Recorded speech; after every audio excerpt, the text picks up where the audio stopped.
जब भी निचले जबड़े के अंदर इम्प्लांट डाले जाते हैं तो इस नस की स्थिति को ध्यान में रख करके ही इम्प्लांट डाला जाता है ताकि उसे किसी भी प्रकार का नुकसान ना पहुंचे। इसलिए इम्प्लांट से पहले सीबीसीटी स्कैन की मदद से नस की सटीक स्थिति को जानना और उसके अनुसार इम्प्लांट का प्लान करना बेहद महत्वपूर्ण होता है। दोस्तों, ये है मदन लाल जी। इनके निचले जबड़े में एक भी दांत नहीं बचा था। कई सालों से ये बिना दांतों के जीवन जी रहे थे। इन्होंने कई जगह पर सलाह भी ली, लेकिन लगभग हर जगह उन्हें एक ही जवाब मिला, हड्डी बहुत कम है, आपके केस में फिक्स दांत लगाना मुश्किल है। और जब वो मेरे पास आए तो हमने सबसे पहले उनका सीटी स्कैन करवाया और रिपोर्ट देखते ही हम भी हैरान रह गए। हड्डी इतनी ज्यादा गल चुकी थी कि नीचे के जबड़े में बीच में चलने वाली एक महत्वपूर्ण नस लगभग पूरी तरह सतह पर आ चुकी थी। सामान्यतः यह नस हड्डी के अंदर सुरक्षित रहती है, लेकिन यहाँ पर तो स्थिति इतनी खराब थी कि नस के ऊपर कोई हड्डी बची ही नहीं थी। इसका मतलब ये था कि जहां पर आमतौर पर इम्प्लांट लगाए जाते हैं वहां पर इम्प्लांट डालना नस को एक गंभीर नुकसान पहुंचा सकता था, और अगर नस को किसी तरह इम्प्लांट से ट्रॉमा हुआ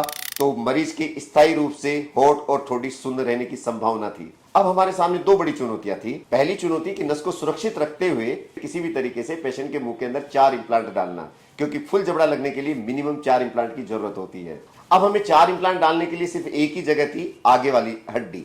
यहाँ जहां नस बाहर निकलती है वहां से लेकर के और दूसरी साइड की जहां नस बाहर निकलती है वो वाला एरिया, क्योंकि इस एरिया में नस नहीं होती है, वो बाहर निकल करके सप्लाई करना शुरू कर देती है। तो हमारे लिए 4 इम्प्लांट डालने के लिए केवल ये चिन वाला हिस्सा ही सेफ था। लेकिन दोस्तों, यहां भी हड्डी इतनी कम थी कि एक साथ 4 इम्प्लांट डालना बहुत ही मुश्किल हो रहा था। और दूसरी चुनौती तो सर्जरी शुरू करने से पहले ही मौजूद थी, क्योंकि नस हड्डी के अंदर नहीं बिल्कुल सतह पर आई हुई थी। तो हमें डर था कि कहीं हम इम्प्लांट डालने के लिए जो इंसिजन लगाएंगे उस इंसिजन से इस नस के कटने का भी एक डर था। तो बहुत ही एक्यूरेसी और बहुत ही प्लानिंग के साथ हमें इंसिजन लगाना था। ये मामला ऐसा था जब गलती की गुंजाइश लगभग शून्य थी। फिर बहुत सावधानी पूर्वक प्लानिंग हुई, सीटी स्कैन का बार बार अध्ययन किया गया, हर मिलीमीटर की कैलकुलेशन हुई और उसको ध्यान में रख करके सर्जरी शुरू की गई।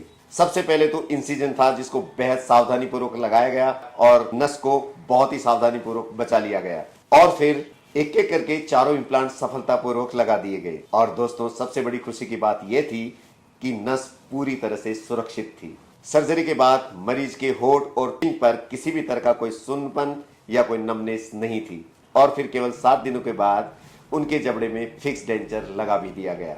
जिस मरीज को कई जगह पर मना कर दिया गया था, जिसके बारे में कहा गया था कि हड्डी बहुत कम है, आज वही मरीज फिर से आत्मविश्वास के साथ खाना खा रहा है, मुस्कुरा रहा है और सामान्य जीवन जी रहा है। इसीलिए मैं कहता हूं कि हर मुश्किल केस असंभव नहीं होता। सही डायग्नोसिस हो, सटीक प्लानिंग हो, एडवांस्ड इमेजिंग सिस्टम हो और एक्सपीरियंस्ड हैंड हो तो कई बार बहुत चुनौतीपूर्ण केस भी एक सफल कहानी बन जाते हैं।